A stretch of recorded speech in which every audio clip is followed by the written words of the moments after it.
Baik Ibu, karena ini sudah memasuki acara, langsung saja Bu, waktu saya persilakan untuk mempresentasikan, untuk menyajikan materinya. Ya, baik. Kita sama-sama. Saya mungkin lebih banyak untuk tayangan slide karena memang biar sama-sama nanti bisa ini ya memahaminya. Bismillahirrahmanirrahim. Assalamualaikum warahmatullahi wabarakatuh. Alhamdulillahirabbil alamin wassalatu wassalamu ala asrofil anbiya'i wal mursalin wa ala alihi washabihi ajmain amma ba'du. Rabbi shrah li sadri wa yassir li amri wahlul 'uqdatam min lisani yafqahu qawli. Alhamdulillah hari ini Allah pertemukan kita semuanya dalam keadaan sehat walafiat dengan segala kemudahannya. Kita dengan menggunakan teknologi informasi yang terasa jauh menjadi lebih dekat. Ya insya Allah saat ini saya tidak menggurui para bapak dan ibu, sahabat-sahabat semuanya. Namun di sini saya sebagai dokter, sebagai penyehat ingin sharing bagaimana kita bisa sehat bersama Al-Quran dalam menyikapi pandemi corona saat ini yang terjadi di negeri kita. Kita sama-sama lihat slide. Di sini kita bisa lihat bagaimana coronavirus setiap hari terus update. Kita melihat bagaimana kasus-kasus yang terkonfirmasi per tanggal 13 Mei, ini saya saat menyusun slide-nya, ini terkonfirmasi bahwa infeksi COVID-19 di Indonesia yang positif sebanyak 15.438 orang, yang dapat sembuh alhamdulillah 3.287 orang, dan yang wafat 1.028 orang. Menyikapi kasus ini bukan masalah sepele, makanya kita dari segala lintas sektoral, baik dari Kementerian Kesehatan, baik juga Kementerian Sosial, bahkan sampai lini yang di titik-titik paling kecil di klaster masyarakat juga kita saling bergotong royong bagaimana kita menghadapi wabah pandemi corona di negeri ini. Nah, di sini saya sharing topik kajian kali ini, saya ambil bagian di bagaimana penyehatan dengan Al-Quran. Nah, qadarullah saya sebagai dokter dan juga saat ini sedang mendalami integratif dan functional medicine berbasis Quran dan Sunnah. Jadi, kalau kita melihat bagaimana kedokteran konvensional dengan begitu banyak spesialistik gitu ya, menghadapi sesuatu penyakit memang kadang-kadang dipandang sangat sepenggal-penggal. Padahal jika kita ingin menilai, mengetahui kesehatan seseorang, kita harus memandangnya secara holistik. Jadi jangan sampai berpandang reduksionis gitu. Kalau kata guru saya Profesor Sutiman Bambang Sumitro dengan complexity science gitu ya, dengan memandangkan dengan sudut pandang yang lebih luas. Nah, namun ya sama di dunia kedokteran sendiri, begitu banyak spesialistik itu membuat kita terkotak-kotak ilmunya. Nah, kemudian ketika saya mempelajari ilmu integratif dan functional medicine, di sini sudut pandang atau perspektif kesehatan itu lebih luas kita untuk memahaminya. Di mana kemudian saya sandarkan kepada pengobatan kedokteran Islam. Di sini bagaimanapun pedoman apapun dalam Islam pasti berlandaskan pada Al-Quran dan Sunnah. Di mana Rasulullah bersabda, aku telah tinggalkan kepada kalian dua hal yang jika kalian berpegang teguh kepadanya, tidak akan tersesat, yaitu kitab Allah dan sunnah nabinya. Jadi kita ambil sebagian dari bidang kesehatan. Jadi Rasulullah itu berpesan bahwa ada dua nikmat yang banyak manusia merugi atau lalai di dalamnya, yaitu menyia-nyiakan kesehatan dan waktu luang. Nah, jangan sampai kita termasuk kategori seorang muslim yang menyia-nyiakan kesehatan kita. Nah, bagaimana kita menjaga kesehatan? Inilah sebagai definisi terminologi dari Lembaga Kesehatan Dunia WHO mengatakan bahwa sehat itu adalah keadaan sejahtera secara fisik, mental, dan sosial secara penuh, bukan semata-mata absennya penyakit atau keadaan lemah tertentu. Jadi di sini bukan hanya terbatas fisik atau jasadi ya, tapi juga mental, berarti terkait dengan kolbu, jiwa atau ruh gitu dan sosial. Berarti manusianya harus mampu produktif gitu kan. Jadi sehat ini sangat luas. Jadi kalau kita hanya memandang kalau orang sakit mengobati hanya badannya saja, fisiknya saja, kita tidak berpaham secara holistik dan tidak akan menjadi solusi untuk membuat atau menjadikan ikhtiar yang komprehensif untuk menjaga kesehatan. Nah, jadi WHO sendiri sudah mengakomodir ada regulasi payung ya dari pelaksanaan kedokteran di mana medicine strategi dari tahun 2014 sampai nanti 2023 dikembangkan suatu TCAM, Traditional Complementary Alternative Medicine. Jadi di sini ada Ayurveda, Siddha Medicine, Acupuncture, Islamic Medicine, Traditional Chinese Medicine, Korean, Afrikan, banyak lagi. Nah, di sini saya sebagai Muslim, saya berkecimpung saat ini di Islamic Medicine. Bahkan kita sama-sama mendirikan suatu forum komunikasi International Islamic Medicine Forum dan juga Health World Union World Islamic Health Union yang berbasis di pusatnya di Turki. Jadi kita para dokter-dokter, para penyehat yang ingin mengembalikan konsep-konsep penyehatan Islam, di mana pada abad pertengahan dari sirah Islam kita melihat bagaimana tokoh-tokoh kedokteran Islam di zaman itu, yaitu seperti kita kenal Ar-Razi, yang pertama kali mendirikan Bimaristan, bagaimana kita mengenal Ibnu Sina dengan kanon medisinnya, terus kita mengenal bagaimana bedah itu yang pertama, Zahrawi, dan juga Ibnu Rushd, dan kemudian juga kita mengenal bagaimana Ibnu Nafis yang menemukan sirkulasi pembuluh darah pertama kali. Masya Allah, yang saat ini ilmu-ilmu itu bagaikan musnah di telan bumi. Bahkan di negeri kita sangat asing dan mungkin para dokter-dokter yang sekarang masih berpendidikan kedokteran yang mungkin belum mendalami kembali kepada kedokteran Islam atau Tradcom ini menganggap Islamic Medicine adalah sesuatu yang tidak meyakinkan. Namun ketika saya membuka kembali kitab-kitab berbasis kedokteran Islam, Masya Allah gitu. Ternyata kalau memang kita tafakur sejenak, penyakit-penyakit di dunia saat ini, 3 besar adalah penyakit degeneratif, baik stroke, kardiovaskular, dan juga kanker. Termasuk juga kelemahan imun dalam menghadapi infeksi juga termasuk penyakit degeneratif. Jadi kalau demikian kegagalan sel beregenerasi terminologinya menjadi degeneratif. Berarti ada yang tidak paham bagaimana seseorang itu bisa mengenal dirinya sendiri gitu. Padahal dalam konsep Islam, dalam Tibun Nabawi ini dikenal preventif dan kuratif. Jadi kita itu dalam Islamic Medicine mengenal bagaimana kedokteran itu ada untuk pencegahan dan juga ada untuk pengobatan gitu. Dan memandang bahwa seorang manusia bukan hanya terdiri dari jasad, tapi juga kumpulan dari ruh dan juga nafs, jiwa. Dan kita sudah sama-sama tahu dalam Quran Surat At-Tin ayat 4 Tadabur kita bersama, bahwa Allah berfirman bahwa manusia adalah fi ahsani taqwim. Manusia sudah sebaik-baiknya bentuk. Jadi kalau ada manusia yang lemah, ya saat ini mungkin drop gitu keadaan tubuhnya, berarti ada yang kurang paham dalam menjaga fitrahnya sebagai makhluk terbaik yang Allah sudah ciptakan.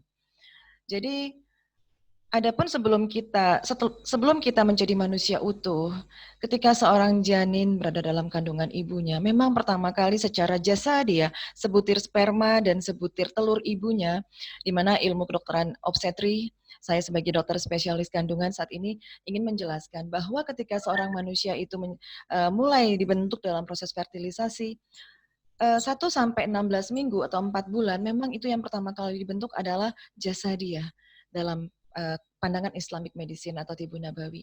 Namun ketika 120 hari dalam satu hadis sahih bahwa setelah 40 hari yang ketiga Allah meniupkan ruh ke dalam jasad seorang janin dalam kandungan seorang ibu.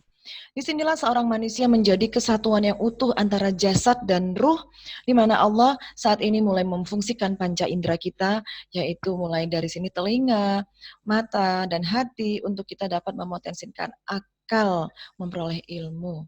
Nah, jadi untuk mengerti konsep penyehatan atau sehat bersama Al-Quran, kita harus memahami konsep dasar ini. Bahwa dalam Islamic Medicine, kita bukan hanya mengobati manusia, hanya jasadnya. Sakit diberi obat. Bukan sekedar itu.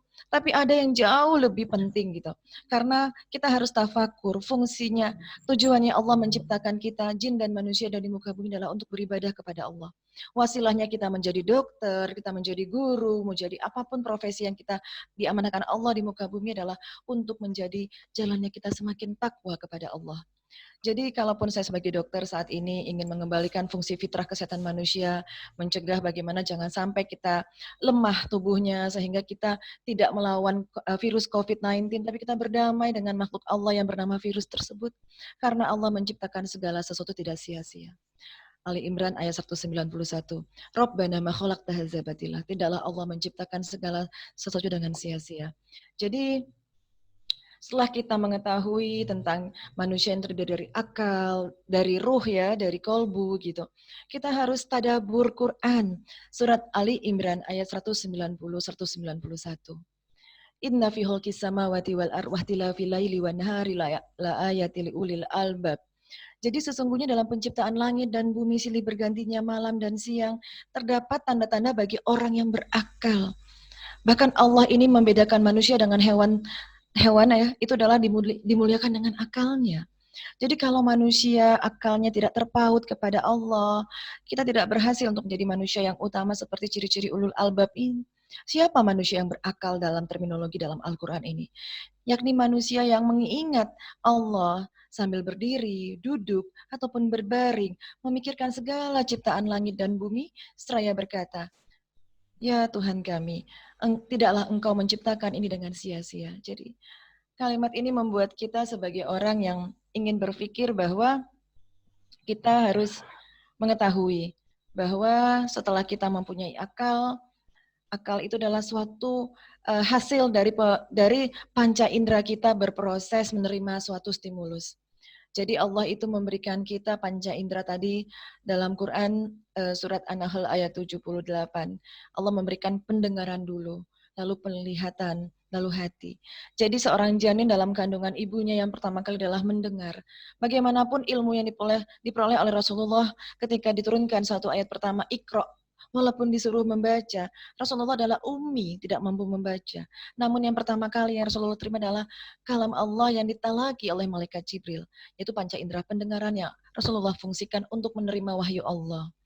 Jadi kemudian itulah yang membuat kita sebagai manusia memontiskan panca indera, akal, mata, hati ini merupakan kekuatan kita untuk menguatkan keimanan.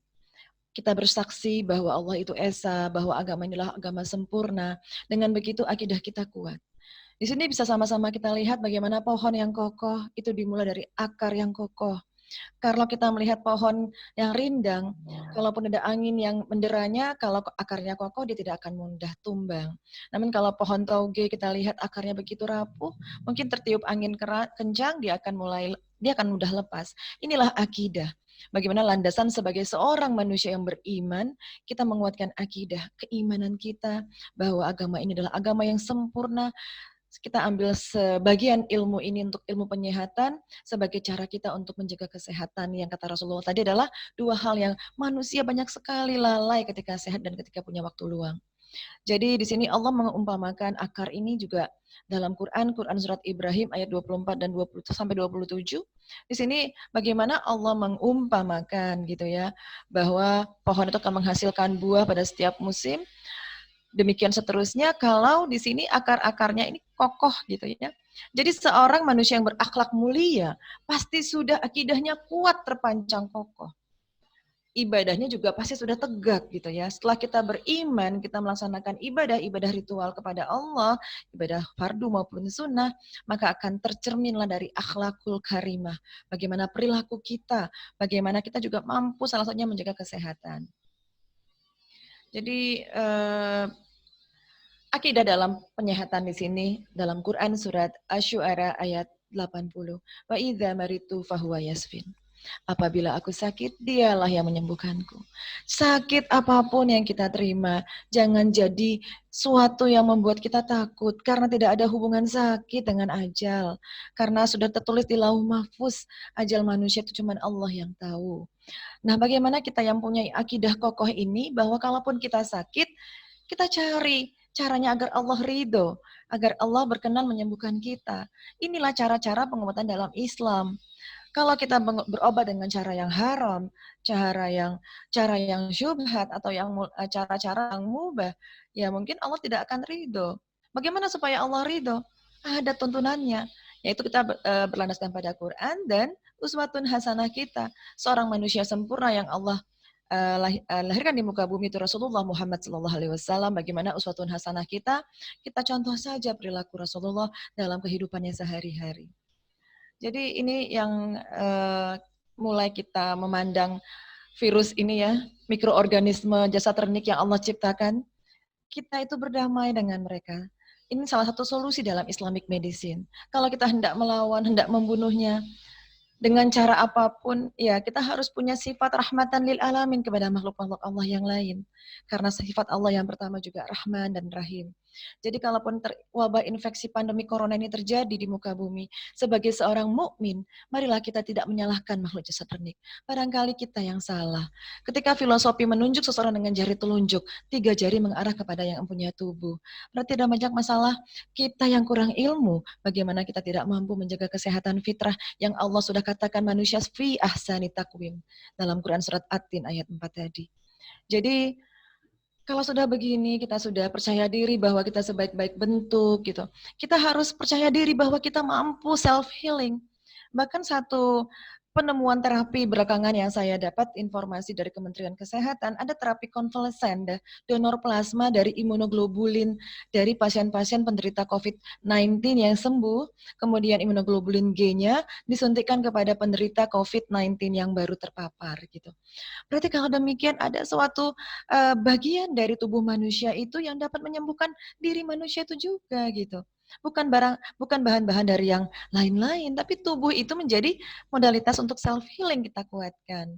Ini suatu kalau ini berita ini terinformasi sama kita sebagai orang yang ulul albab, masya Allah kita akan berujar, benarlah kita sudah sebaik-baiknya bentuk, sistem imun innate bawaan kita sudah sempurna, tinggal lagi kita mencari tahu bagaimana kita menjaga sistem kekebalan tubuh bawaan kita, gitu. Sebelum adaptif imun yang membuat sitokin badai sitokin ini meningkat, kita sudah blokade di awal di mana sistem kekebalan tubuh kita yang pertama kali menjadi garda terdepan dari sistem kekebalan tubuh.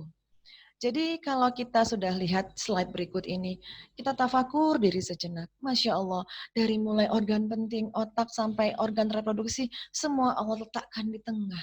Balance. Bagaimana susunan rangka tubuh kita juga, skeleton kita juga seimbang. Jadi apa yang kita akan menafikan lagi? Ilmu-ilmu yang sebenarnya sumber ilmu yang paling sempurna adalah Al-Quran. Al-Quran ini penuh dengan ayat-ayat kauliyah yang merupakan ayat-ayat yang tertulis dan juga ayat-ayat kauniyah yang harus ditadaburi oleh para saintis. Baik itu para ahli astronomika untuk ilmu perbintangan atau ilmu alam semesta, baikkah itu ilmu kedokteran, apakah ilmu biologi, ilmu fisika, bahkan sampai yang kecil, bahkan kuantum fisik pun semua ada tertulis di Al-Quran yang disebut dengan Zahra. Jadi kita harus sama-sama sadar prinsip keseimbangan dalam tubuh kita ini, balance dan harmoni, Islam sudah mengajarkan dari Quran, tadi surat Al-Infitar ayat 7. Bahkan dari riset-riset ilmiah, bagaimana sel kita setiap hari ini mati terprogram secara teratur.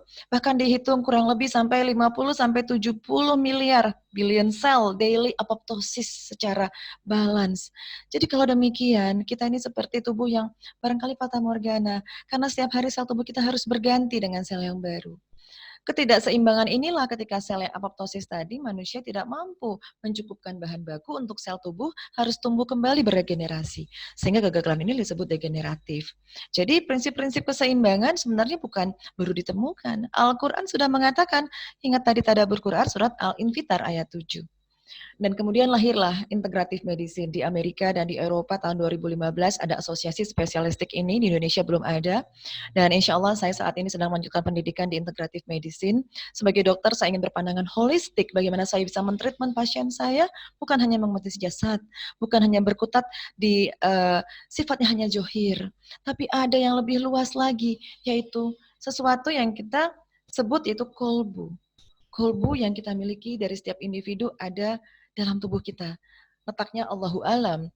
Nah, disinilah tadabbur atau kita membaca suatu hadis sahih. Dalam hadis Rasulullah dari Nu'man bin Bashir berkata, saya mendengar Rasulullah bersabda, ketahuilah sesungguhnya dalam tubuh dalam seorang manusia terdapat segumpal daging.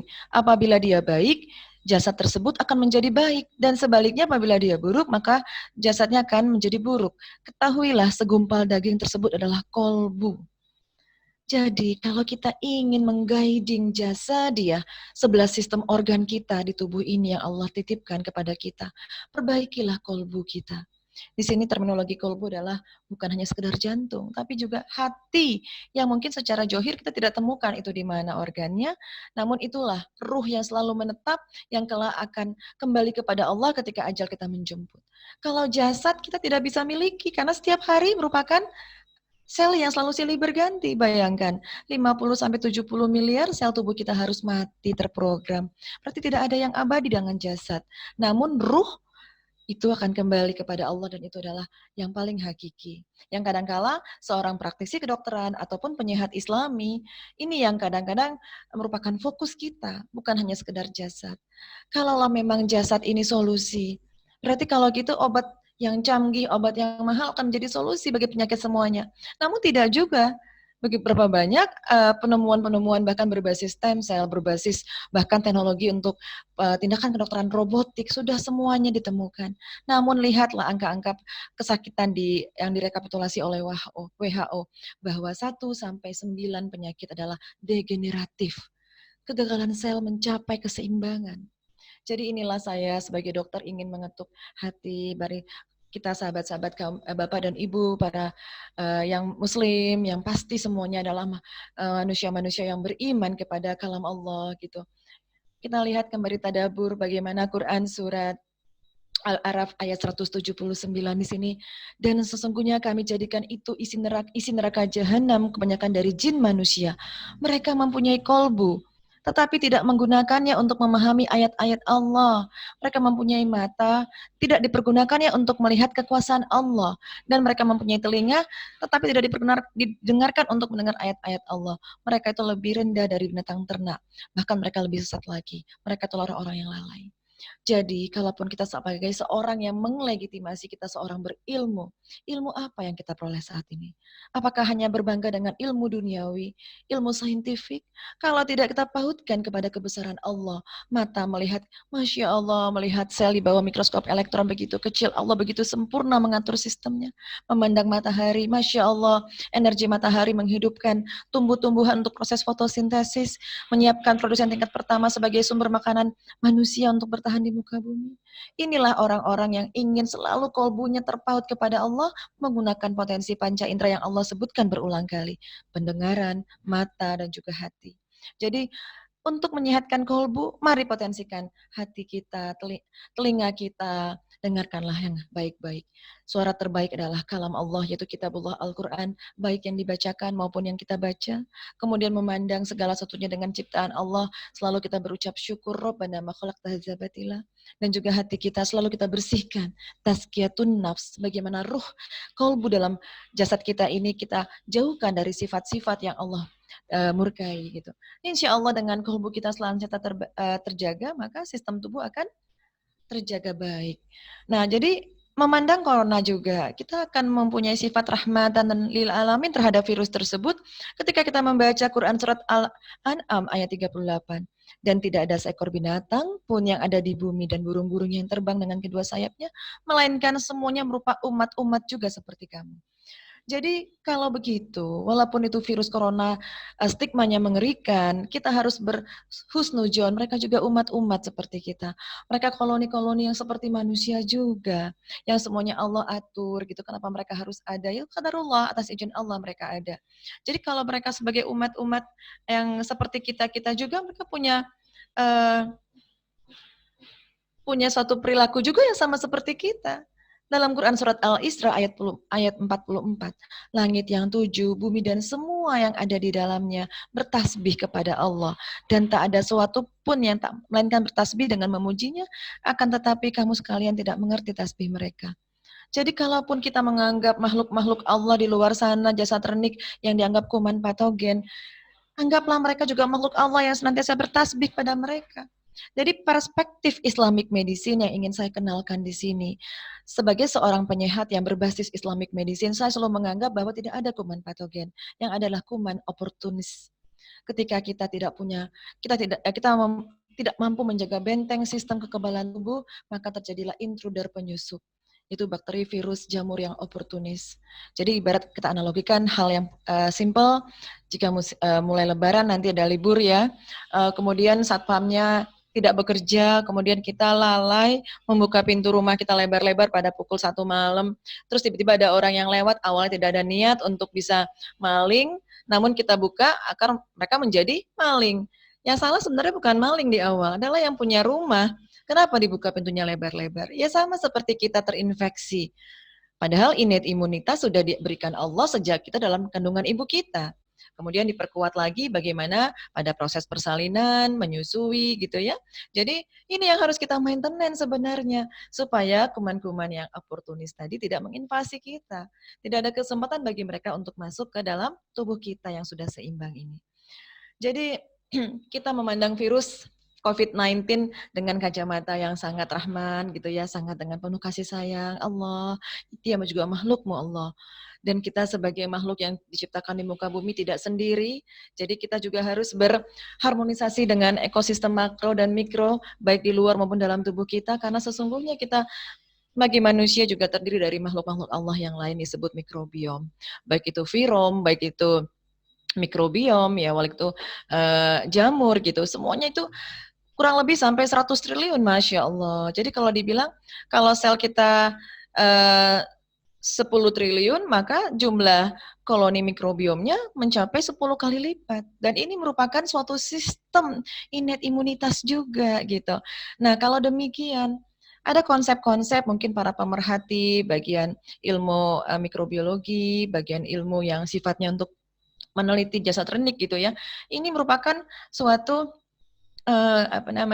suatu ikhtiar kita bagaimana ketika kita menjaga sistem mikrobiom yang baik di tubuh, insya Allah innate imunitas kita akan kuat dan virom atau COVID-19 tadi tidak akan bisa mampu menembus sampai ke inti sel dan juga memapar dari struktur gen kita gitu kan. Karena memang mereka kan memang bukan makhluk hidup yang mutlak ya, karena virus itu merupakan cuma terdiri dari asam nukleat apakah RNA atau DNA. Tergantung ketika dia nempel mampu tidak menembus membran sel lanjut ke inti sel. Kalau cuma nempel tidak mampu membuat multiplikasi di dalam inti sel atau memapar gen kita, insya Allah akan terjadi tidak terjadi apa-apa gitu. Jadi simbiosis komensalisme dengan mikroba hidup dan harmonis dengan manusia membuat kita mempunyai sistem kekebalan tubuh yang hebat. Jadi salah satu ikhtiar misalnya Rasulullah itu sebaik-baiknya lauk adalah cuka. Ini cuka kalau kita tadaburi bukan cuka yang air cuka dalam botol itu ya, tapi juga proses fermented food. Jadi proses makanan fermentasi itu adalah luar biasa sekali. Ketika kita asup sebelum kita makan makanan pokok, maka kesehatan saluran cerna kita akan lebih performance untuk bisa menguatkan antibodi dalam tubuh kita. Masya Allah. Ini pesan Rasulullah untuk minum cuka ini bukan baru ditemukan sekarang, sudah 1400 tahun yang lalu. Inilah orang-orang yang ulul albab, saintis-saintis yang berdasarkan Quran terus membongkar kitab-kitab Islamic Medicine yang saat ini memang jarang sekali dibahas, jarang sekali untuk diangkat. Kita sebagai muslim, siapa lagi yang akan mensyiarkan ilmu fitrah ini kalau bukan kita yang berazam untuk mensyiarkan ilmu-ilmu fitrah ini. Jadi saya di sini mengatakan bahwa untuk melihat suatu kejadian penyakit, banyak sekali yang harus kita persiapkan dari sudut pandang yang sangat luas. Dari mulai keterlibatan gen kita, gen bagaimanapun stabilitasnya bukan hanya kita harus mencegah paparan-paparan yang sifat radikal bebas, paparan-paparan yang merupakan makanan-makanan mengandung jajan yang bisa merusak gen kita ya. Banyak itu bahan-bahan kimia toksik yang kadang kita tidak tahu kita asup dengan mengkonsumsi makanan-makanan yang kurang sehat. Jadi mau pakai masker, mau pakai hazard material hazmat, mau pakai face shield, ingatlah mereka virus yang kecilnya ukurannya nanometer. Bisa saja mereka menembus gitu. Jadi bukan masalah outer blokade yang kita perkuat, tapi bagaimana kita menguatkan tadi innate immunity kita. Jadi supaya kita tidak mudah diintruder oleh si kuman yang sifatnya saya anggap adalah oportunis. Jadi kalau sudah kita lemah gitu ya, mereka targetnya adalah keseluruhan pernafasan, kemudian innate imunitas lemah, kemudian terjadilah proses pertarungan di dalam sistem kekebalan tubuh menghasilkan badai sitokin yang berlimpah, penumpukan radikal bebas juga bertumpuk-tumpuk. Akhirnya terjadi kelemahan antioksidan enzim endogen yang terus tergerus dengan akumulasi dari radikal-radikal bebas yang berlimpah gara-gara proses inflamasi tadi. Nah, kemudian terjadilah proses bagaimana terjadinya sekret-sekret yang menumpuk di saluran pernafasan, yang namanya paru-paru adalah proses osmosis difusi antara oksigen dan juga masuk ke dalam pembuluh darah nanti oksigennya. Namun karena paru-paru tadi yang inflamasi berat tadi, badai sitokin yang tidak bisa ditekan tadi menghasilkan suatu cairan yang mencegah terjadinya aliran oksigen ke dalam sirkulasi darah. Kalaulah oksigenasi tidak sampai ke dalam sel tubuh, tidak sampai ke otak, tidak sampai ke seluruh organ-organ penting, bagaimana manusia bisa survive gitu? Karena kita manusia adalah makhluk obligat aerob yang butuh oksigen. Sementara jalan masuk akses sirkulasi oksigen ke dalam darah tidak terjadi karena tadi ada hambatan dari cairan-cairan yang bertumpuk atau inflamasi peradangan pada organ paru-paru kita. Nah, jadi ya mencegah lebih baik daripada mengobati. Ini filosofi yang sudah lama kita kenal. Dan bagaimana mencegahnya? Mohonlah kesehatan kepada Allah, selalu berdoa kepada Allah karena karunia yang lebih baik sesudah keimanan adalah kesehatan. Hadis riwayat Ibnu Majah.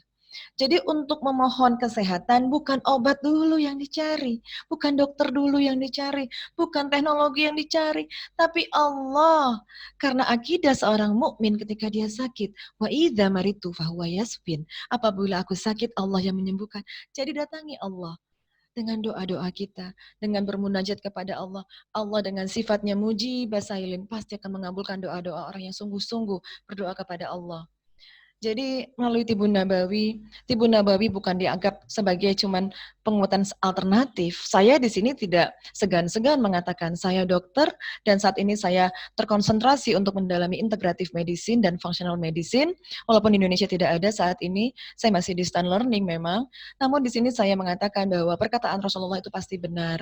Dan karena perkataan Rasulullah sumbernya adalah wahyu dari Allah gitu. Jadi ini yang akan terus kita tadaburi.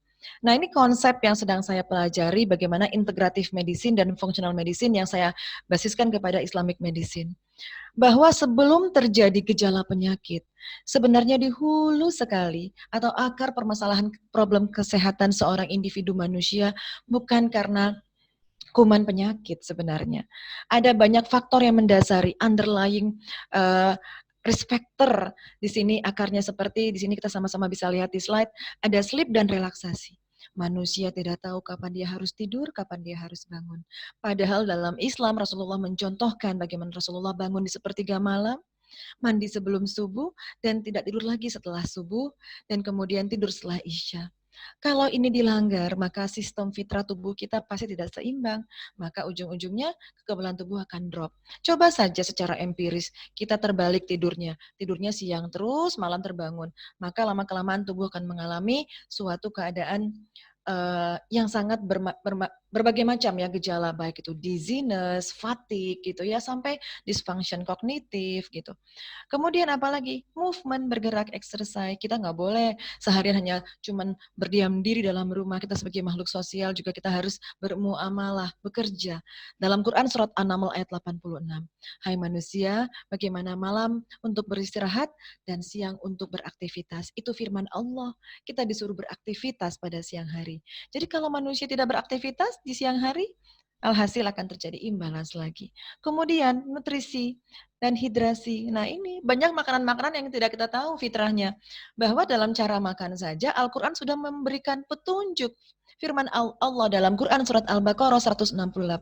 Yang sedang membuka Quran silahkan dibuka. Bagaimana Allah berfirman, hai manusia, makanlah yang halal dan toyib yang berasal dari bumi. Jadi kita ini manusia berasal dari sulalatun mintin. Quran surat Al-Mu'minun ayat 12. Sulalatun mintin adalah saripati tanah. Jadi kalau demikian Allah berfirman makanlah yang halal, sumbernya dari uang yang halal, toi pengolahannya baik gitu ya. Tidak ada unsur-unsur yang sifatnya ada najis gitu ya. Dan yang ketiga adalah berasal dari bumi. Ini merupakan suatu clue bagi kita, bagi penyehat, saya sebagai peneliti di Islamic Medicine, bahwa ini sudah ada petunjuk dari Allah. Makanya manusia itu jatuh sakit karena makannya tidak berasal dari bumi.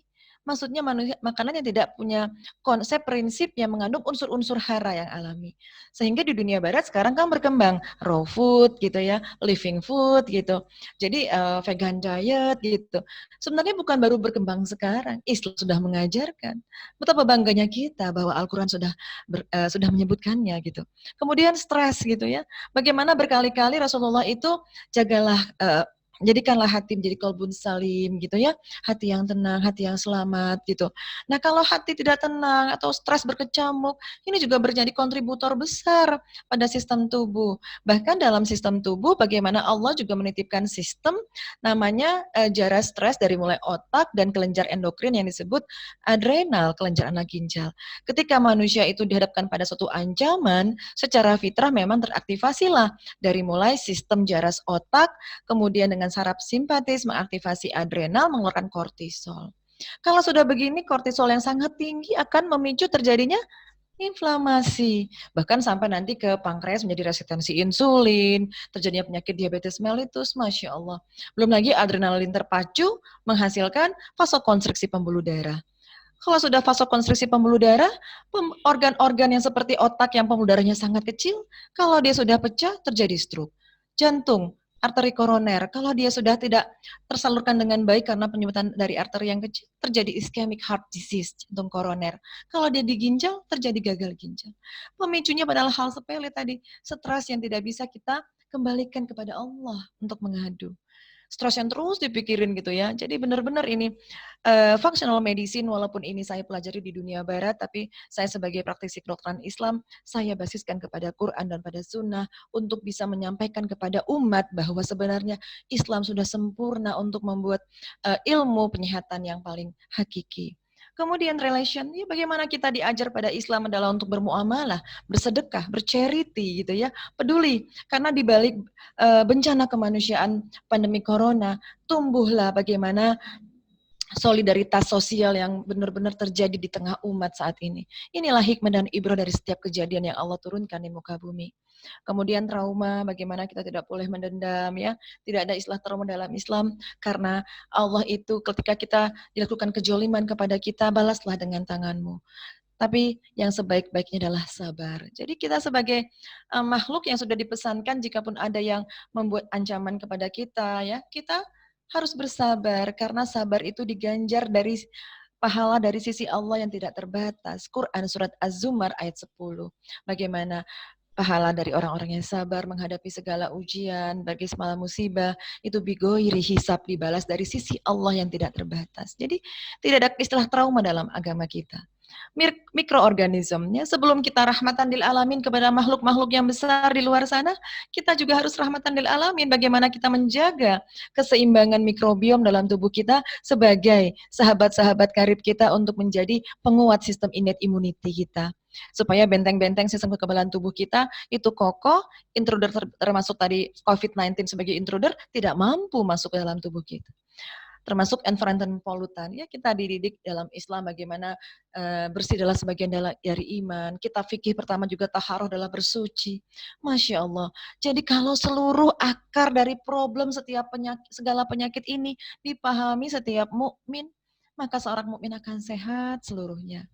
Ini adalah suatu pohon yang digambarkan oleh Integrative Functional Medicine ya, satu spesialisasi baru tahun 2015 di Amerika yang saya pelajari saat ini, bahwa akar permasalahan ini merupakan suatu akar yang menyebabkan terjadinya genetic predisposition yang melibatkan antara mental, emosional, spiritual influence, juga experience dan perilaku kita dan berhubungan dengan beliefs, yaitu adalah keimanan dan keyakinan seorang manusia. Ditinjau lagi lebih ilmiah, jadi saya seorang dokter yang ingin menggabungkan konsep bagaimana ilahiyah yang pertama, aspek alamiah, dan juga ilmiah.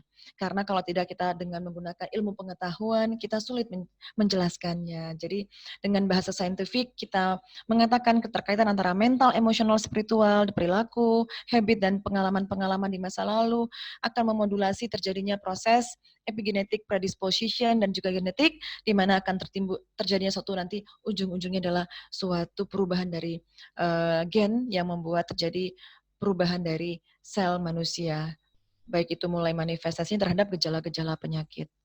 Nah, jadi saya ambil satu bagian saja di sini, bagaimana jangan stres kalau jangan sampai stres supaya imun kita akan kuat. Jadi stres ini menjadi suatu predisposisi sistem imun menjadi lemah. Jadi kalau sudah stigma-stigma yang beredar tentang COVID itu membuat kita stres, takut dengan COVID gitu. Yakin tadi sudah sama-sama tahu bahwa ajal manusia di tangan Allah, tidak ada hubungan antara sakit dan mati. Musibah memang bisa membuat kita menderita, namun tidak ada hubungan dengan kematian dan ajal gitu ya. Itu sudah ditulis di Lauh Mahfuz 50.000 tahun sebelum kita dilahirkan ke muka bumi. Jadi ini contohnya ya, aku corona gitu. Fitrahnya tadi kita memandang corona juga bertasbih kepada Allah. Dengan begitu kita punya satu sifat rahman kepada makhluk Allah yang lain. Ya Allah gitu ya. Walaupun ada juga asumsi kita, oh barangkali ini adalah suatu virus yang direkayasa. Allahu alam. Tapi intinya semua terjadi atas izin Allah biiznillah. Nah jangan sampai ini mengganggu keseimbangan sistem tubuh gitu. Jadi kalau ini tidak kita mampu untuk memanajemen stres kita menganggap ini menjadi ancaman ya respon stres. Akhirnya dari yang didengar, dilihat akan membuat sistem imun kita jadi drop. Nah, ini dari beberapa riset bahwa sistem imun ini stres akan menjalankan perintah mengeluarkan hormon kortisol, adrenalin, dan hormon stres lainnya. Sehingga apa? Sehingga nanti akan terjadi impact dari heart rate, ya, nadinya cepat, blood pressure-nya meningkat, terjadinya drop dari imun sistem, ya sampai nanti gangguan pada saluran pencernaan. Nah, kalau sudah terjadi begini, udah blunder ini masalah gara-gara tadi stres menghadapi stigma corona. Ya, kita memang boleh waspada, tapi jangan menjadi yang berlebihan menyikapinya.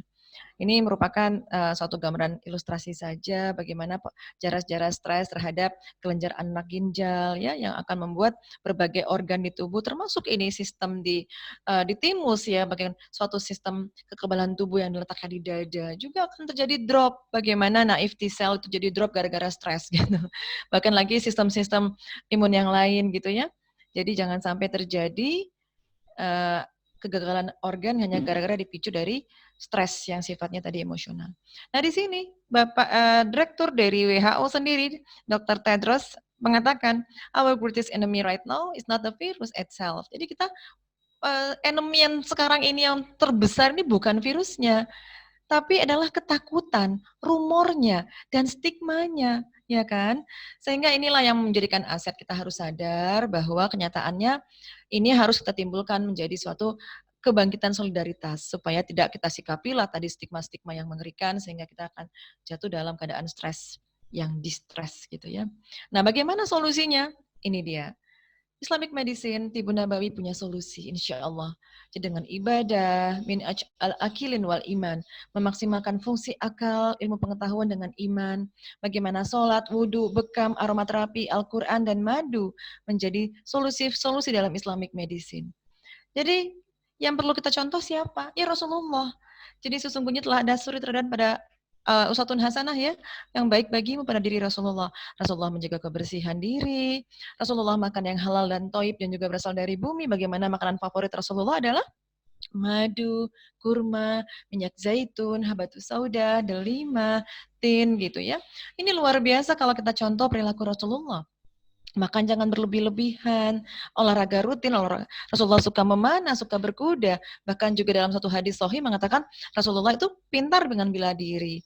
Kemudian Rasulullah mengajarkan bagaimana ritme jam biologis tubuh ketika malam istirahat, siang itu untuk beraktivitas, cukup tidur, dan juga bagaimana Rasulullah tidur pada isya, bagaimana setelah sekarang riset mengatakan tidur pada isya dimatikan lampu akan mengaktifasi melatonin, suatu hormon yang akan mengaktifasi growth hormone sehingga terjadi regenerasi sel. Masya Allah. Ini ilmu-ilmu yang sebenarnya sudah harusnya tahu dari setiap seorang mukmin tentang kedokteran Islam. Karena inilah suatu yang sempurna. Jiwa yang sehat, bagaimana kita harus menata hati kita untuk selalu berjiwa yang sehat. Nah, jadi sholat, dari sini banyak sekali penelitian tentang sholat. Sahabat-sahabat saya di International Islamic Medicine Forum dan juga di World Islamic Health Union, gitu kita pernah bertemu bersama dengan riset-riset yang sudah dipublikasi hubungan dengan sholat dengan menghasilkan hormon endorfin, menekan kortisol, memanajemen stres dengan baik.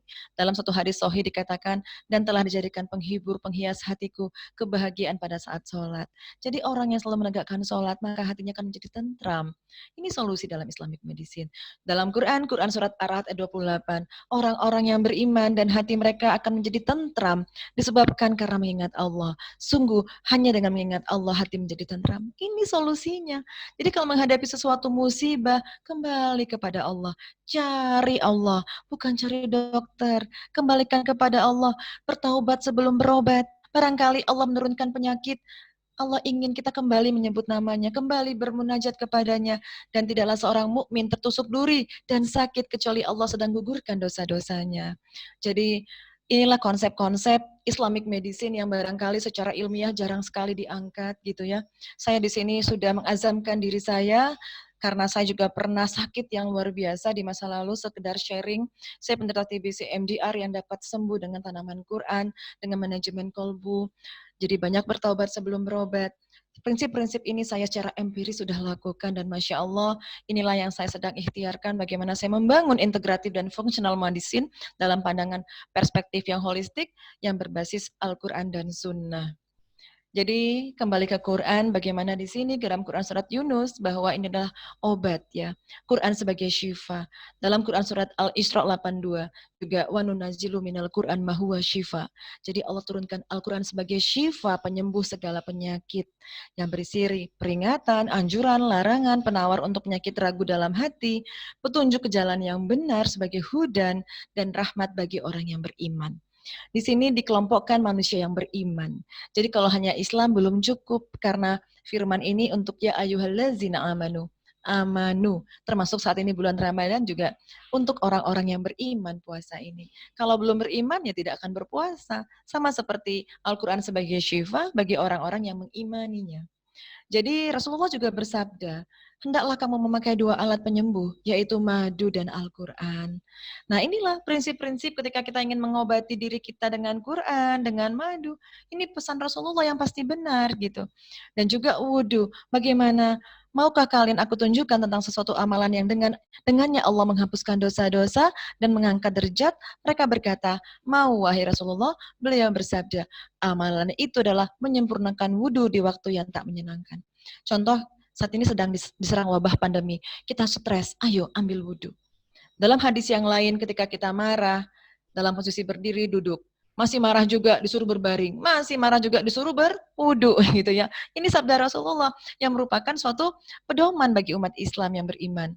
Kemudian lanjutkan dengan menuju masjid, sholat. Itulah proses penjagaan yang baik. Jadi wudhu sebagai salah satu solusi bagi kita. Selain kita untuk juga membersihkan diri kita. Bagaimana disuruh dianjurkan cuci tangan sering-sering gitu ya. Ketika kita berkontak gitu. Jadi Islam sudah punya solusi jauh sebelum adanya peraturan-peraturan penyehatan saat ini. Juga ini, berbekam. Nah sekarang kalaulah dalam sesuatu dari apa yang kalian pergunakan untuk berobat adalah baik, maka hal itu adalah hijamah. Ini sabda Rasulullah tentang bekam untuk pengobatan. Jadi Rasulullah itu mengatakan, kesembuhan itu ada 3. Yang pertama adalah hijamah, kemudian minum madu, dan besi panas atau kai. Namun Rasulullah melarang umatnya untuk melakukan kai. Namun saya sebagai dokter kandungan atau obstetrik yang masih melakukan tindakan pembedahan, saya masih menggunakan besi panas di kamar operasi. Namun bukan sebagai rutinitas untuk pengobatan yang di luar kamar operasi. Jadi di dalam saat Isra Mi'raj Rasulullah juga melewati sekumpulan malaikat, melainkan mereka berkata, wahai Muhammad, perintahkan umatmu untuk melakukan hijamah.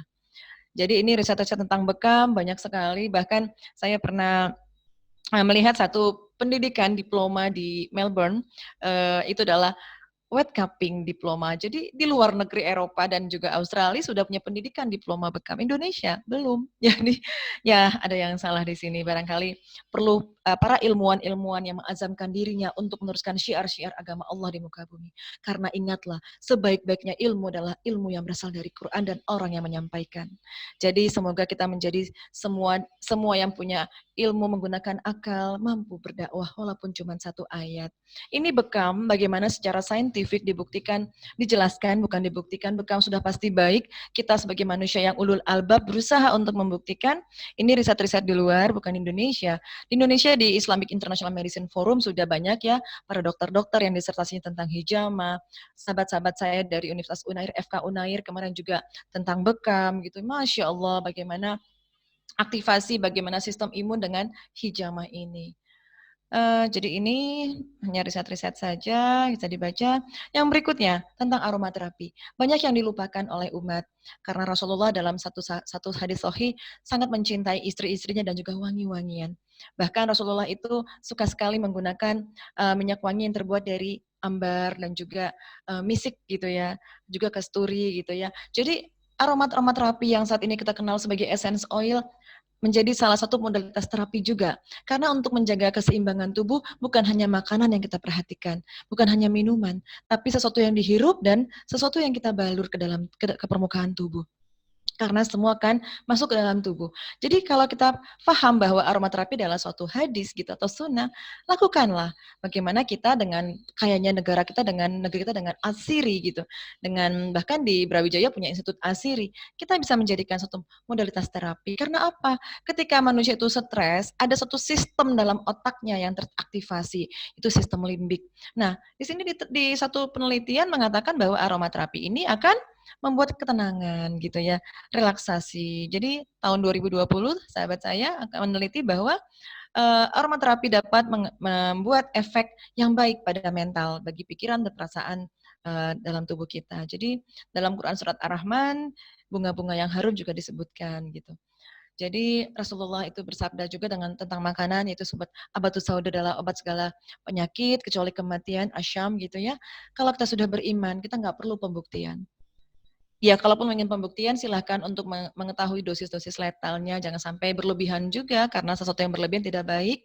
Habatus sauda menjadi solusi untuk segala penyakit. Kemudian apalagi ini madu, Masya Allah, dalam madu mengandung unsur prebiotik dan juga mengandung asam amino, 20 macam kandungan asam amino ada di dalam madu. Pantaslah Rasulullah mengatakan bahwa madu sebagai penyembuhan bagi penyihatan manusia. Kemudian kurma sebagai penangkal dari racun ya. Di sini saya racun beranalogikan dengan radikal bebas atau toksin-toksin yang tidak fitrah gitu ya sebagai radikal scavenger saya pikir karena dengan kita konsumsi ajwa pada pagi hari beberapa riset yang saya baca Masya Allah terjadi penurunan kadar-kadar penurunan proses-proses inflamasi atau peradangan dalam tubuhnya. Nah, kemudian makanlah yang halal dan baik yang berasal di bumi sehingga ayo kembalilah ke dalam pola makan yang natural gitu ya. Jangan lagi mengkonsumsi makanan yang begitu banyak pengolahan, pemanasan yang berulang-ulang, pemberian 12P, pewarna, pengawet, pelembut gitu ya, perasa gitu, segala macam yang P itu ya. Saya pernah merekap jadi 12P gitu ya.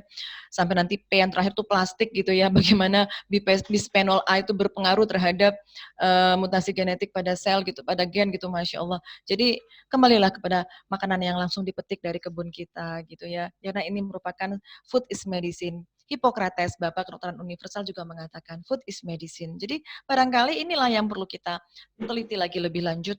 Makanan-makanan yang merupakan memang sumber antioksidan. Karena apa? Semua yang Allah ciptakan berpasang-pasangan, baik dari apa yang ditumbuhkan oleh bumi dan dari diri mereka sendiri. Di sini Allah firmankan dari apa yang ditumbuhkan oleh bumi. Berarti apa? Tumbuh-tumbuhan. Dari Quran surat Yasin. Nah, jadi di sini kita lihat bagaimana kalau kita lihat yang berpasangan yang Allah ciptakan adalah yang fitrah. Kalau begitu yang tidak berpasangan, molekul atom yang paling kecil, elektron tidak berpasangan. Ini disebut free radical yang merusak DNA kita atau gen kita. Termasuk juga inflamasi badai sitokin juga akan menimbulkan kerusakan pada gen kita. Jadi ternyata yang berpasangan adalah yang meredakan oksidan, yaitu adalah antioksidan yang berasal dari bumi tadi. Ini hasil tadabur kita dari Quran, bukan dari peneliti. Sekarang yang mengatakan Al-Quran surah Yasin sudah dinyatakan di sini. Firman Allah, maha benar Allah dengan segala firman-Nya. Jadi luar biasa ya. Ini juga madu dan timus. Jadi bagaimana timus sebagai sistem kekebalan tubuh ya. Jadi mana sel progenitor T sel yang ada di timus disekresikan di sana. Kalau kita makan madu luar biasa sekali timus kita teraktivasi gitu ya. Bahkan Rasulullah itu berkata, takwa itu ada di sini, seraya menunjuk ke dalam dada. Dada itu ada organ, ada jantung, di atasnya ada timus. Ya, baru-baru ini 30 tahun terakhir, para peneliti menghubungkan adanya hubungan antara otak dan jantung, dan juga berhubungan dengan timus. Nah, jadi tatalah hati kita untuk selalu bersyukur kepada Allah, terpaut kepada Allah. Karena dengan mengingat Allah, tadi hati menjadi tenang.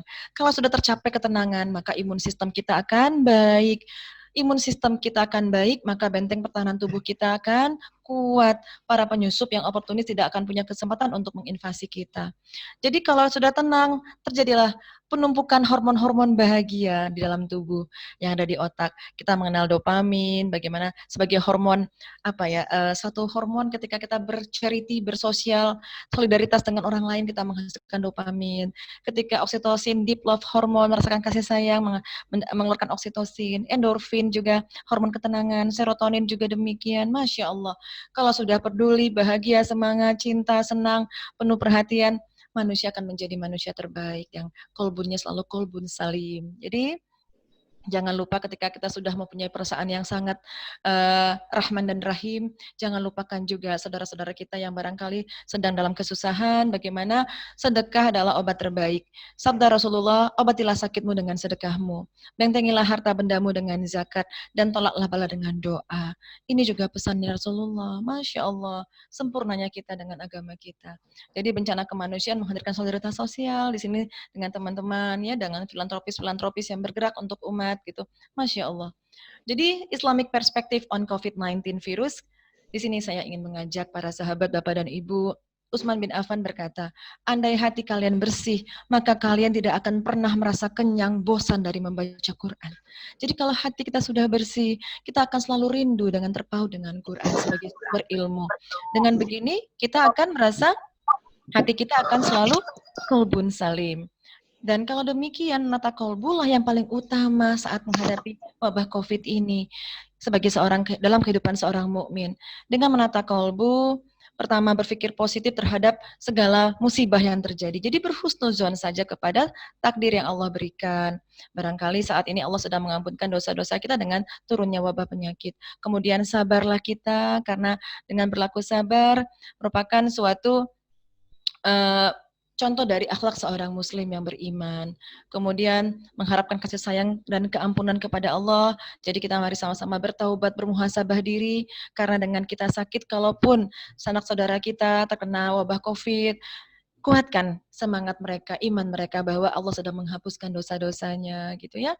Jadi kemudian berdoa tidak pernah putus, selalu berintrospeksi diri, karena kita sebagai makhluk yang selalu penuh dengan kesalahan, mungkin dengan wabah ini kita disuruh sadar gitu ya, kembali kepada Allah gitu. Karena ketika seseorang tidak menegur kesalahan seseorang, maka orang yang tidak sadar salah itu tidak akan mengetahui kesalahannya. Kemudian sebagai orang yang beriman, kita selalu mengucapkan segala wabah musibah, innalillahi wa inna ilaihi rojiun gitu ya. Ini sikap-sikap seorang mukmin. Jadi, kalaupun terakhir ada keluarga sanak keluarga yang terkena wabah COVID, wafat, kita juga harus semangat menguatkan bagaimana iman dari saudara-saudara kita. Bahwa Rasulullah bersabda, selain yang terbunuh di jalan Allah, mati syahid itu ada 7 golongan. Mati karena taun, wabah ya, syahid. Mati karena tenggelam itu syahid. Mati karena sakit tulang rusuk syahid. Mati karena sakit perut juga syahid. Mati karena terbakar syahid. Mati karena tertimpa benda keras juga syahid. Dan wanita yang mati saat melahirkan juga syahid. Jadi mereka-mereka yang meninggal karena wabah, penyakit, karena wabah tahun juga terjadi pada zaman Khalifah Umar bin Khattab gitu ya. Jadi bagaimana Umar bin Ash gitu ya, seorang gubernur di Syam, juga punya metode-metode physical distancing yang seperti dilakukan sekarang. Islam sudah mengajarkannya dulu sekali. Bukan merupakan kebijakan WHO, Islam sudah lebih dulu. Jadi saat ini banyak orang berusaha meningkatkan imun, namun lupa meningkatkan iman. Jadi Islamic Medicine hadir untuk bagaimana iman booster yang utama, menata kolbu, menghadapi wabah ini, memandang virus corona sebagai makhluk Allah dengan rahmannya gitu. Jadi insya Allah kita sebagai umat Islam bisa mampu tafakur, karena kalaupun begitu kita bisa membaca satu hadis yang membuat saya banyak tafakur yang agak panjang. Rasulullah pernah mengingatkan tentang wabah penyakit. Suatu hari di hadapan kaum muhajirin, Nabi memberikan pesan penting untuk diperhatikan. Kata beliau, wahai golongan muhajirin, 5 perkara apabila kalian mendapat cobaan dengannya, aku berlindung kepada Allah, semoga kalian tidak mengalaminya. Beliau melanjutkan, tidaklah kekejian menyebar di suatu kaum. Kekejian di sini dalam bahasa Arabnya ya, hadis sahihnya itulah fahisya. Jadi suatu perbuatan kebatilan yang berupa perzinahan, kejoliman, kebatilan di mana banyak perilaku maksiat yang sudah merajalela di muka bumi, mereka akan diturunkan wabah taun dan sakitnya. Jadi ini juga satu muhasabah yang perlu kita renungkan bersama. Ya, bagaimana di sini terjadi pengurangan timbangan hak, takaran dalam berniaga, bagaimana pemimpin-pemimpin yang jolim gitu ya, banyak ada di muka bumi ini. Hadis sahih yang merupakan sabda Rasulullah yang menjadi seorang mukmin harus muhasabah diri membaca hadis ini gitu. Jadi bukan hanya kita berlomba untuk membuat imun booster, mari sama-sama kita kembalikan kepada yang pertama adalah iman booster gitu. Marilah kita sama-sama berdoa. Allahumma inna a'udzubika minal baris wal jununi wal juzami wa min syai'il asqam. Ya Allah, aku berlindung kepadamu dari penyakit kulit, gila, lepra, dan dari penyakit lain yang mengerikan. Jadi terakhir dari saya, Islam adalah solusi dari semua permasalahan. Di mana Quran dalam surat Al-Maidah ayat 3, pada hari ini telah aku sempurnakan untukmu agamamu, dan telah aku cukupkan kepadamu nikmatku, dan telah aku ridhoi Islam sebagai agama bagimu. Jadi agama kita sudah sempurna, bersyukurlah kita mempunyai nikmat iman, nikmat Islam saat ini, jadikan Islam sebagai guiding kita, the best guiding dalam setiap sendi kehidupan. Salah satunya dalam menjaga kesehatan kita, menghadapi wabah pandemi corona COVID-19. Baiklah, ini yang bisa saya sampaikan. Jadi semua yang sempurna milik Allah, semua yang kesalahan milik saya sebagai makhluk yang memang sangat doif dan juga fakir ilmu. Allahumma faqihu fid din wa alimna ta'wil. Ya Allah, mudahkan kita bagaimana memfakihkan dalam ilmu yang mampu mentakwil dari Al-Quran. Wabillahi taufik wal hidayah. Assalamualaikum warahmatullahi wabarakatuh. Waalaikumsalam warahmatullahi wabarakatuh. Baik, subhanallah sekali. Atas materinya luar biasa sekali, Bu Dr. Maiti. Masya Allah, tabarakallah. Ya, saya sangat menikmati, bahkan tadi saya membaca chat dari peserta itu, mereka sangat, Masya Allah, ini materinya luar biasa sekali, saya suka materinya, seperti itu. Banyak komen-komen positif atas materi yang Ibu Dokter sampaikan di kegiatan kali ini. Masya Allah. Masya Allah. Alhamdulillahirrahmanirrahim. Saya akan merangkum beberapa materi yang Ibu Meti sampaikan, yaitu ada kata-kata yang baik yang saya temukan dari kajian Ibu bahwa kita sebagai manusia harus berdamai dengan virus, karena virus sendiri juga bertasbih kepada Allah, dan kita tidak boleh menyalahkan virus. Namun kita harus menyalahkan diri sendiri, mungkin karena kita kurang ilmu. Dan ada beberapa cara untuk mencegah penyakit COVID-19 ini. Yang pertama yaitu mengikuti rutinitas hidup Rasulullah SAW, kemudian sholat yang merupakan solusi menghadapi pandemi, karena sholat memberikan kesejukan hati dan bisa mengurangi stres. Kemudian Al-Quran sebagai asyifa, wudhu yang dapat menenangkan hati. Kemudian ada beberapa terapi-terapi yang telah dianjurkan oleh Islam sendiri, yaitu bekam, aromaterapi, habatus sauda, madu, kurma, dan obat yang paling terbaik sendiri adalah sedekah, Masya Allah. Dan dan cara-cara untuk menghadapi COVID ini, tadi untuk mencegah dan sekarang ini untuk menghadapi, yang pertama dan penting sekali, yaitu menata kolbu. Jadi kita tidak hanya fokus meningkatkan imun, tapi kita juga harus meningkatkan iman. Dan Islam adalah salah satu solusi penting dalam menghadapi COVID-19 ini. Baik itu catatan-catatan penting yang telah saya peroleh dari kajian yang disampaikan oleh Dr. Maiti. Berikutnya saya akan buka sesi tanya-jawab. Mungkin karena waktunya hanya 20 menit, saya hanya batasi 3 pertanyaan. Saya persilakan bagi yang ingin bertanya, silakan menyalakan mic-nya dan silakan bertanya. Halo. Halo. Ya, Ya, Assalamualaikum warahmatullahi wabarakatuh. Waalaikumsalam warahmatullahi wabarakatuh. Ya, perkenalkan nama saya Muhammad Farizal ya. Saya mau bertanya. Sebenarnya saya sangat senang ya, Dok, melihat ada dokter yang mengedepankan nilai keislaman. Karena sangat jarang di zaman sekarang ini. Saya jadi teringat, Dok, pas kuliah dulu, kalau buat makalah itu sumbernya harus 5 tahun terakhir. Jadi ada keterbatasan ilmu kedokteran karena waktu. Makin lama makin terlihat kesalahan dan kekurangannya. Sedangkan Al-Quran itu udah sangat lama tapi tidak ada kesalahan sama sekali. Untuk pandemi sekarang ini saya nilai tidak hanya wabah corona yang timbul, Dok, tapi juga ada wabah informasi. Sebenarnya kan dunia udah siap ya, Dok, menghadapi corona. Namanya aja kan SARS-CoV-2. Ini udah versi kedua, soalnya dari SARS-CoV-1 udah ada MERS juga. Seharusnya tidak ada wabah informasi seperti ini. Ini kalau boleh saya kasih contoh, Dok, masih belum jelas nih corona ini airborne atau enggak. Padahal SARS-CoV-1 aja airborne. Ini wabah informasinya udah skala peneliti kalau saya nilai. Yang jadi pertanyaannya, bagaimana Islam mengajarkan kita menyikapi wabah informasi yang sangat tinggi ini, Dok? Maaf tadi Pak, pertanyaan terakhir bagaimana? Bagaimana Islam mengajarkan kita menyikapi wabah informasi seperti ini? Oh iya. Pertanyaan itu saja, bagaimana menyikapi? Ya, yang pertama, apapun, Bismillah, Bapak Farizal, saya ingin sharing saja bagaimana kita sebagai mukmin ketika kita mendapat berita apapun, kalaupun kita ini menganggapnya musibah, wabah, yang pertama adalah kalimat istirja harus keluar dari mulut kita. Innalillahi wa inna ilaihi rajiun. Dengan begitu kita kembalikan kepada Allah, kita lalu muhasabah diri. Tidaklah Allah menurunkan suatu musibah atau azab karena perbuatan tanganmu sendiri. Ini sudut pandang dari segi akidah. Jadi kalau sebagai kita yang sekarang mungkin wabah informasi sana-sini berseliweran, yang menakutkan stigma-stigma, sampai bahkan untuk fardu kifayah penyolotan jenazah tidak dilakukan ya. Memang benar, kita memang mencegah tidak terkontak ya gitu. Namun kita sebagai seorang mukmin menyikapinya pertama adalah banyak beristighfar lah, banyak bermuhasabah diri.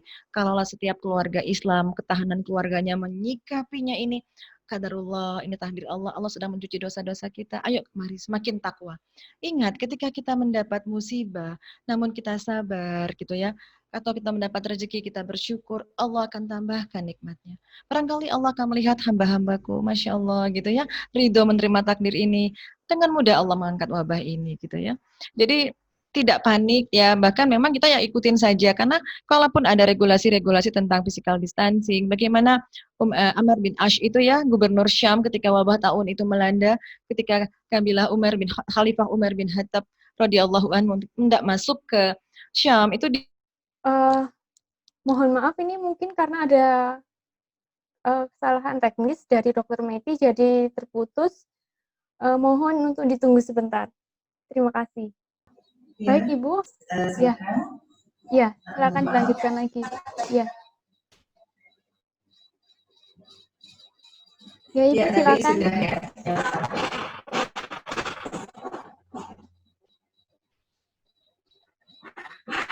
Mari Ibu, silakan lanjutkan lagi.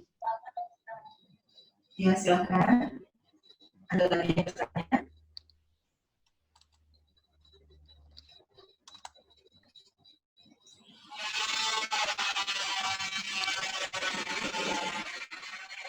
Mungkin bagi para peserta yang ingin menanyakan, saya persilakan.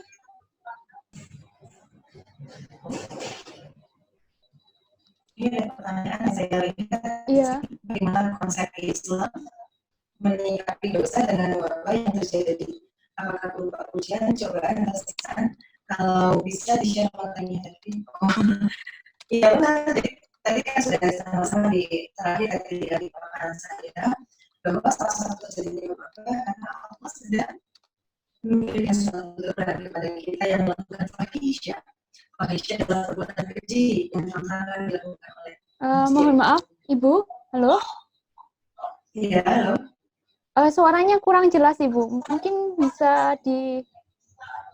Ya. suaranya terputus-putus di Tes. sini. Iya. Ini bisa? Masih terputus-putus, Ibu. Oke. Baik. Ini sudah belum? Belum. Masih terputus. Iya, Ibu. Mohon maaf. Oke. Sinyalnya lagi gimana? Tapi soalnya saya dengar jelas di sini. Iya, Ibu. Mohon maaf. Cuman suara Ibu terputus-putus, Bu. Ya, kita lihat dulu masih stabilitas lagi jaringan ya Mbak, karena baru antri listrik di sini. Oh, iya, Ibu. Ya, sudah bisa diterima kan suara saya? Masih putus-putus? Iya, Ibu. Masih. Oke, saya sebentar. Kalau saya ganti ya dari pokoknya. Iya, tes. Ya. Sudah, Ibu. Alhamdulillah. Alhamdulillah. Sudah. Ya. Baik, Mbak. Ya, selanjutnya saya kembalikan kepada Mbak Seri sebagai moderator. Iya, Ibu. Ini ada pertanyaan dari Pak Rahmat Solihin yang tadi, yaitu bagaimana konsep Islam menyikapi dosa dengan wabah yang terjadi, apakah berupa ujian, cobaan, atau siksaan?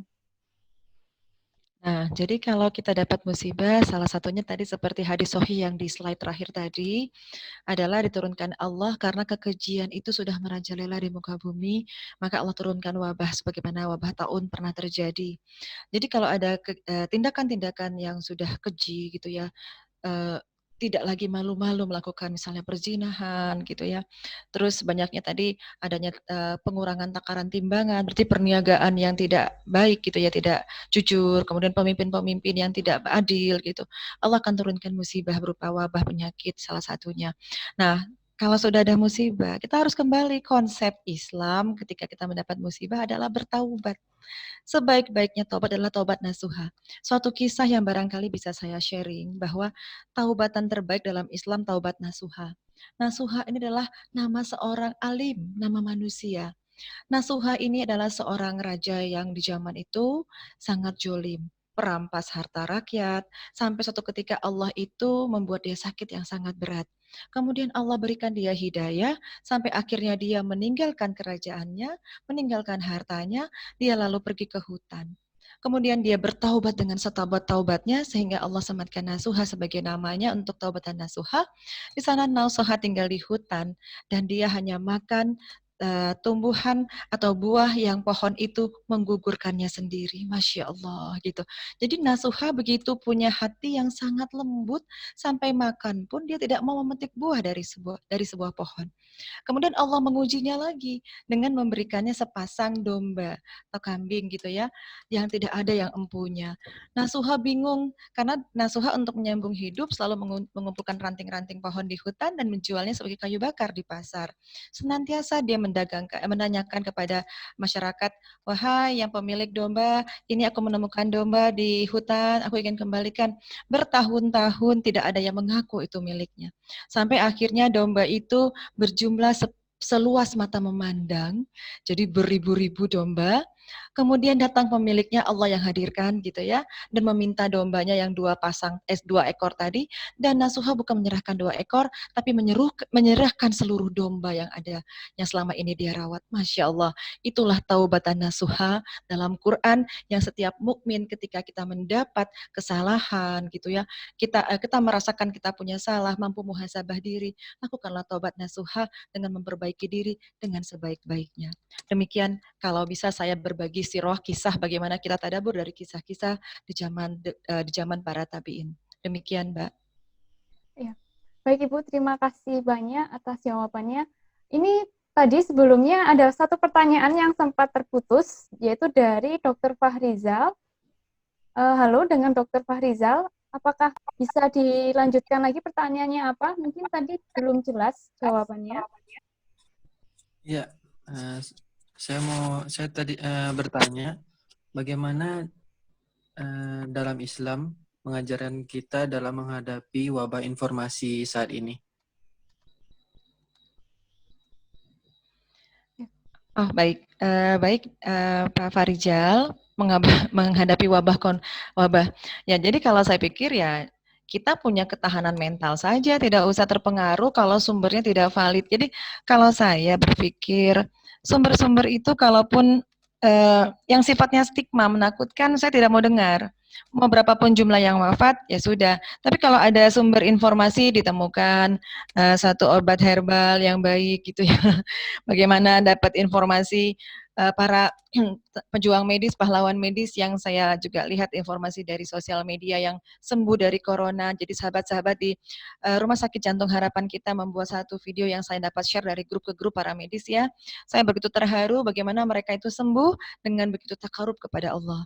Senantiasa tetap menjalankan puasa di bulan Ramadan, kemudian membudayakan minum kurma, terus minum madu, makan kurma, dan mengaji tidak putus-putusnya dengan Quran gitu ya.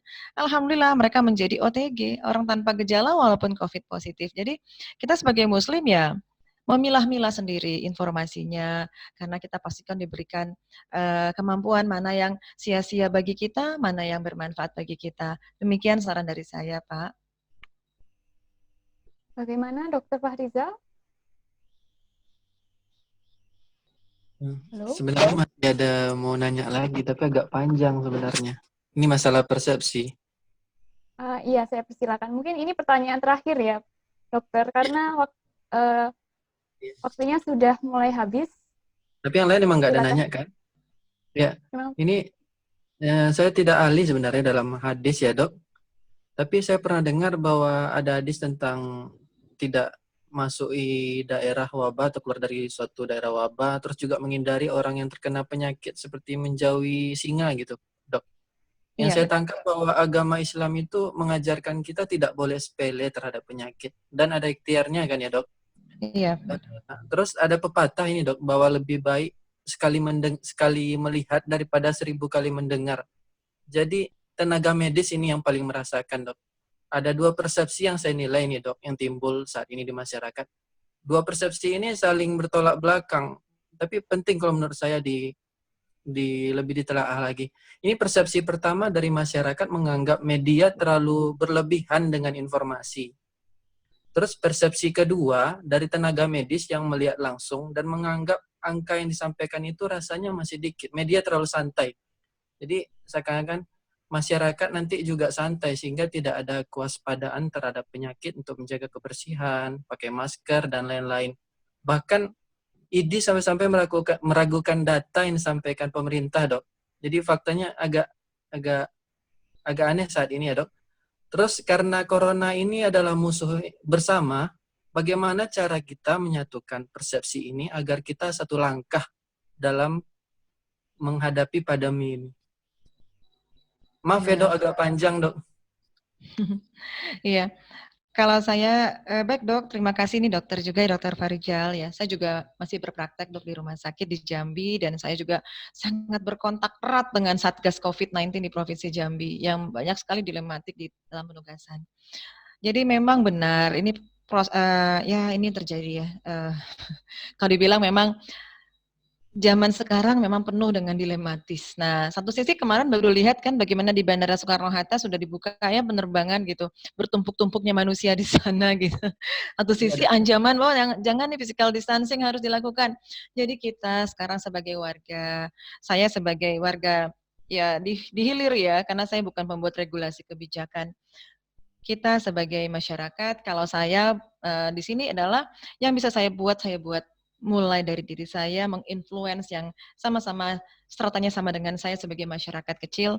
Saya hanya bilang begini dok, doakan pemimpin kita, doakan pemerintah kita membuat regulasi yang terintegratif, tidak tumpang tindih, jadi ya kita nggak bisa buat apa-apa gitu. Kita mau protes juga sulit gitu.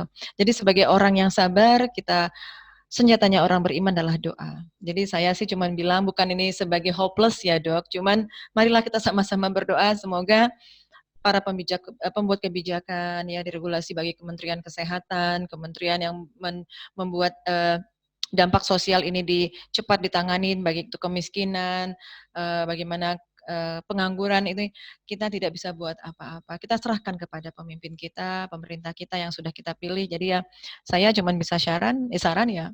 Ayo kita berdoa bersama-sama. Insya Allah doa orang-orang yang teraniaya, insya Allah dijabah Allah dan kita akan mendapat solusi langsung dari Allah. Mudah cara Allah mencari solusi untuk menyelesaikan segala problem yang terjadi saat ini akibat pandemik virus corona. Saya cuma bisa menjawab demikian, Dok. Jadi mohon maaf kalau saya belum bisa menganalisisnya terlalu lebih dalam lagi gitu. Demikian. Baik, terima kasih atas pertanyaannya. Dan karena kita sudah di penghujung acara, mungkin Dr. Meti bisa memberikan closing statement untuk kegiatan kali ini. Saya persilakan, Dokter. Ya, baik, bismillah. Yang telah saya sampaikan sekedar sharing saja sebagai seorang praktisi kedokteran yang sekarang berkecimpung dalam integratif medicine dan functional medicine berbasis Islamic medicine.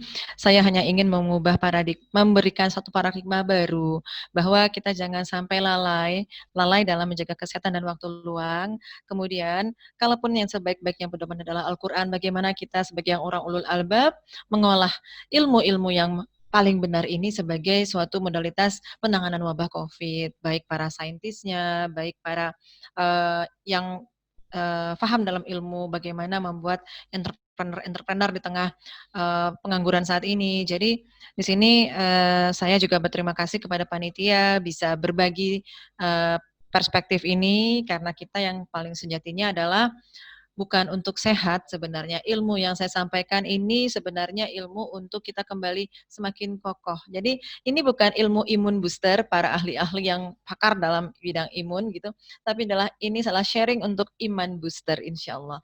Jadi dengan begini kita punya satu kalimat, jangan lagi melawan corona karena dia makhluk Allah, mari kita berdamai. Bagaimana Bapak Presiden juga mengatakan demikian.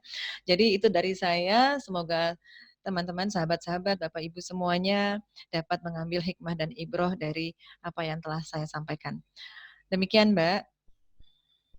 Baik Ibu, terima kasih banyak. Demikianlah acara kita hari ini. Saya ucapkan terima kasih yang sebesar-besarnya kepada Dr. Meti atas ilmu dan wawasannya yang telah disampaikan. Dan tak lupa juga saya ucapkan terima kasih banyak kepada peserta yang telah mengikuti kegiatan kali ini. Saya mewakili panitia mengucapkan mohon maaf apabila terdapat kesalahan dalam menyelenggarakan kegiatan ini dan sampai jumpa di kegiatan berikutnya. Wassalamualaikum warahmatullahi wabarakatuh. Waalaikumsalam warahmatullahi wabarakatuh.